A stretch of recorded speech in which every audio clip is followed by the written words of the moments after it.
The night was like poured darkness, and the thick fog clung to the streets of that unknown city as if trying to hide its deadly secrets. I was alone, a poor migrant, lost in a land where I knew no one. My worn-out bag weighed on my shoulders more than ever, and in my pocket there were only a few coins that clinked softly with every step, a harsh reminder of my miserable state. The trembling sign was the Unexpected Savior, Shadow Hotel. The name was strange, and the building even stranger. It looked as if time had stopped at its rusty gate decades ago. The windows were filthy, the paint was peeling, and the metal was rusted. But I had no other choice. I entered. The smell of mold and old dust assaulted my senses. Behind the decayed wooden desk stood a tall, thin man. His eyes were sunken, and his smile never reached them. He looked like part of the furniture, as if he hadn't moved from his spot in years. "I need a room for one night," I whispered, my voice hoarse from exhaustion. "We have room number 7, he said, pushing the key toward me. The price was suspiciously cheap, so cheap that my heart relaxed for a moment before the doubt began. But I couldn't afford to choose. I climbed the wooden stairs that groaned under my feet as if on the verge of collapsing. The hallway leading to my room was long and dark. There were no shoes outside the other doors, no sounds at all, only a heavy silence, the kind in which evil hides. When I opened the door to room 7, a cold draft rushed out, making my body shiver. The cold was different, not weather cold, but a damp chill that seeped into the bones. I looked at the window. It was tightly secured with long, rusty nails, as if someone wanted to prevent something or someone from escaping. I threw my bag on the floor and collapsed onto the bed. That's when I saw them. Scratch marks on the door from the inside. They weren't regular writing, but wild, tangled lines, like someone desperately tried to scrape the wood with human fingernails. Some of them resembled the word leave, written in a distorted form. I slept. Restless, uneasy sleep. Deep in that sleep, I heard it for the first time. A faint whisper coming from nowhere, slipping into my ear. Yassine. I sat up in bed, terrified. My heart pounded like a drum. How did they know my name? I had told no one. I hadn't even registered my name when I arrived. I tried convincing myself it was just a dream, or hallucinations from my tired mind. But the truth waited for midnight. After midnight, everything changed. I heard the footsteps first. They weren't coming from the hallway. No. They were coming from inside the wall itself, heavy, stumbling steps, as if some creature was walking in the space between the walls. They came closer and closer until they stopped right behind the wall by my headboard. Then, the power went out. In the pitch black, I saw it, the silhouette of a human head, distorted and unclear, hovered over my bed. It swayed slowly, as if looking down at me. I froze, unable to scream or move. Then the shadow vanished as suddenly as it appeared. In that moment of pure terror, I remembered something I had seen earlier. A loose wooden plank in the floor. I crawled toward it, my fingers trembling, and lifted it.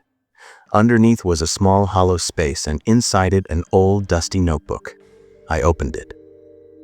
The pages were yellow and fragile. The writing was shaky, made with a faded pencil. The last page held a sentence that froze my blood. "If you're reading this, you're in room 7. I don't know who you are, but I warn you, do not open the door after 2:17. No matter what you hear, no matter what you see, no matter how much it begs you, do not open the door. It's not me, it imitates them." 2:16 a.m. The minutes crawled like centuries. I sat on the bed, staring at the door, ears alert to the slightest sound. The whole world seemed to stop breathing. 2:17. The final minute had passed. Everything was eerily quiet. Then, the door began to move. No one was knocking. There were no footsteps in the hall.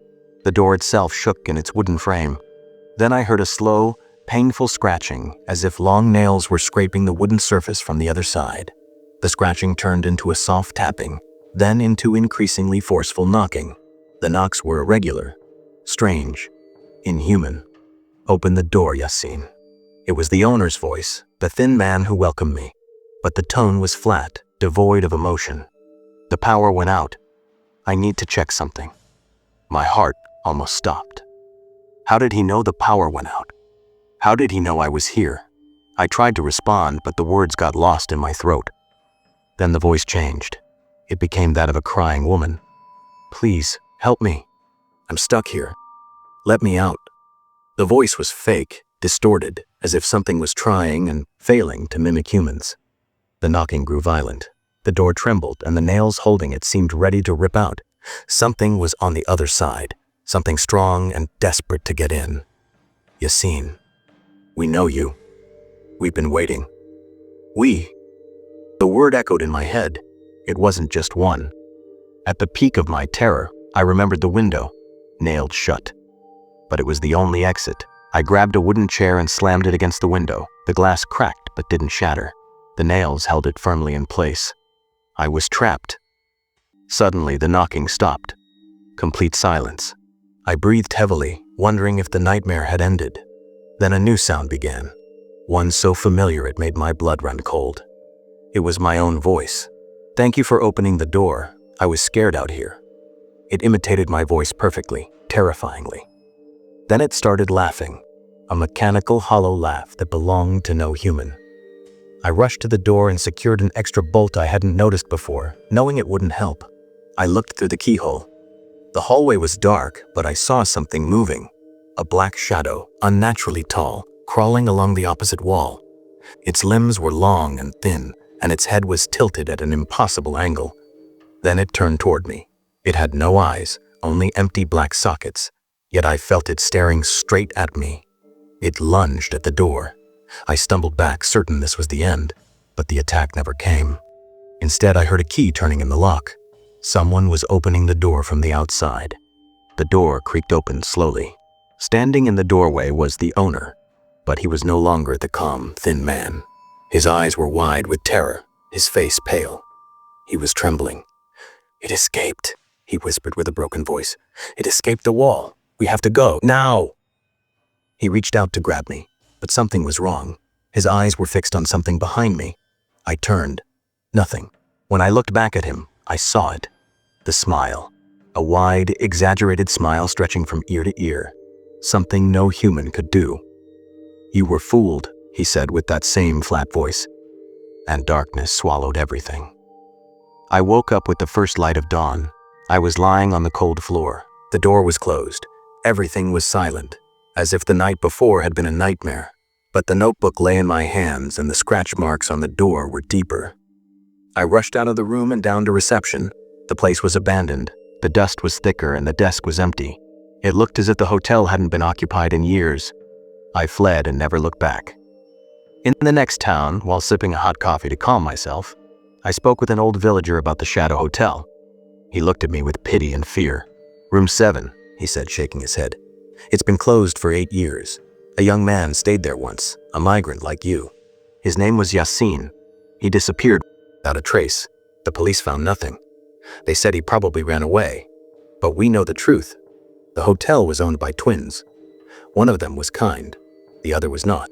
The kind one vanished the same night the young man disappeared. And the cruel one, they say he's still there, luring guests as offerings for the thing in the walls.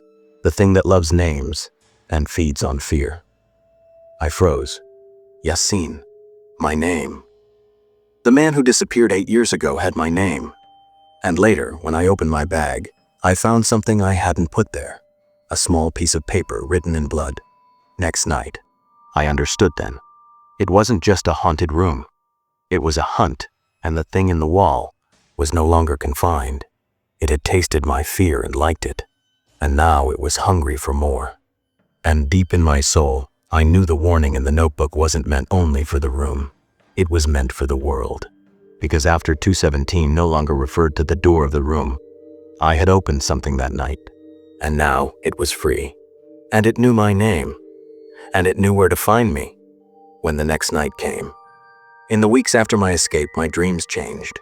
I no longer dreamed of the room or the door or the shadows. Instead, I dreamed of wandering through different cities, and in each dream I saw strange faces turning toward me and whispering, "It knows you." One night, I woke up to a faint scratching coming from my closet. When I opened it, I found a new scratch on the wall inside the closet. Countdown has begun. Yesterday, while walking through the market, I saw him, the tall, thin man, standing in a corner, smiling at me with that exaggerated grin. When I blinked, he vanished. But on the ground where he stood, I found a small paper that read, "Tomorrow, 217.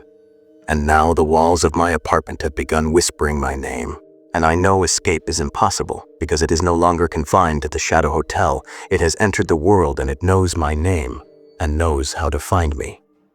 Tonight, I will stay awake. I will wait for 217 because I know it will come, and this time, there will be no door to close.